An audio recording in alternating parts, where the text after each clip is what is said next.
Hi hello welcome back to కుక్కు శర్బని. నేను మీ కవిత దేవరాజ్. ఈరోజు నేను చాలా న్యాచురల్గా నో పెస్టిసైడ్స్తో పెరిగిన బచ్చలాకుతో పచ్చడి చేయబోతున్నానండి. చూసారా ఎంత ఫ్రెష్గా ఉందో, చాలా బాగుంది కదా ఆకు.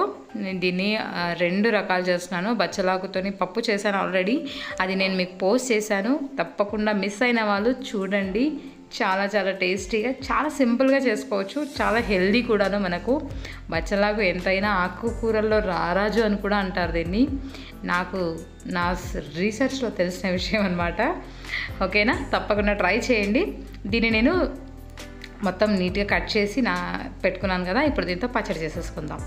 దీనికోసం ప్యాన్లో కొంచెం ఆయిల్ వేసేసుకొని, మన కారానికి తగ్గట్టు మిర్చి వేసేసుకొని, ఆవాలు, జీలకర్ర, మినపప్పు, శనగపప్పు అండ్ ఎండుమిరపకాయలు, కరివేపాకు ఇవన్నీ వేసి పప్పులు మనకు కొంచెం రెడ్గా అయ్యేంత వరకు మీడియం ఫ్లేమ్లో మంచిగా కలుపుకుంటూ వేయించేసుకోవాలి.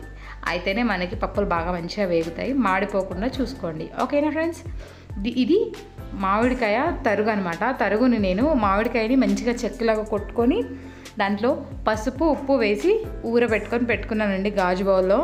నాకు దగ్గర చేసి పెట్టిన తర్వాత 2 months వరకు చాలా వాటిలలో, అంటే అన్నం తాల్పుకు కానీ, మన ఇలా చింతపండుకు బదులుగా కానీ, నిమ్మకాయకు బదులుగా కానీ చాలా బాగా వాడాను. టేస్ట్ కూడా సూపర్ ఉందనమాట. ఒక్కసారి చేసి పెట్టుకుంటే నాకైతే 20 days వచ్చిందండి. చాలా బాగుంది. మీరు ట్రై చేస్తే చేయండి, తరుగు చేసుకొని పెట్టుకొని. ఓకేనా, చాలా బాగుంటుంది టేస్ట్ కూడా. ఇదంతా వేగిపోయి నేను పక్కన మిక్సీలో తీసేసుకున్నాను కదా. దీంట్లో ఇప్పుడు మనం బౌల్లో ఆకు వేసేసుకొని ఆకుని మగ్గించుకుందాము.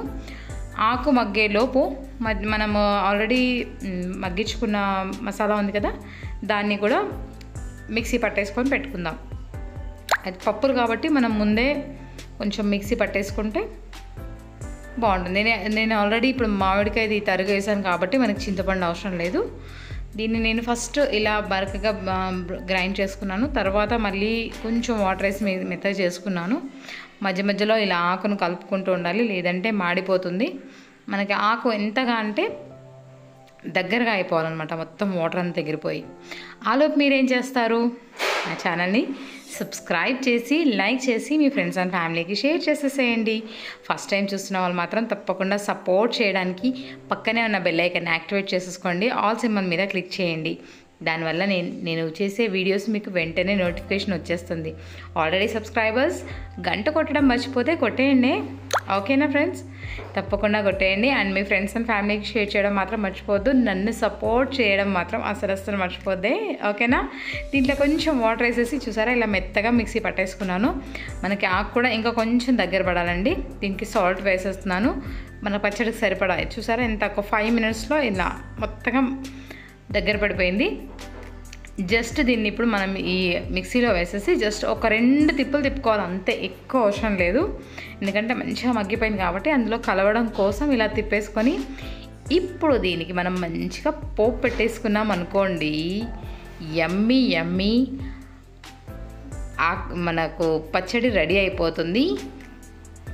పోపు కోసం గంటలో ఆయిల్ వేసేసుకొని పోపు దినుసులు, జీలకర్ర, ఆవాలు, ఎండుమిరపకాయ గింజలు, దీంతోపాటు నేను ఎండుమిరపకాయలు కూడా వేశాను, కరివేపాకు అండ్ ఇంగువ కంపల్సరీ వేయండి. పచ్చడికి చాలా టేస్ట్ వస్తుంది.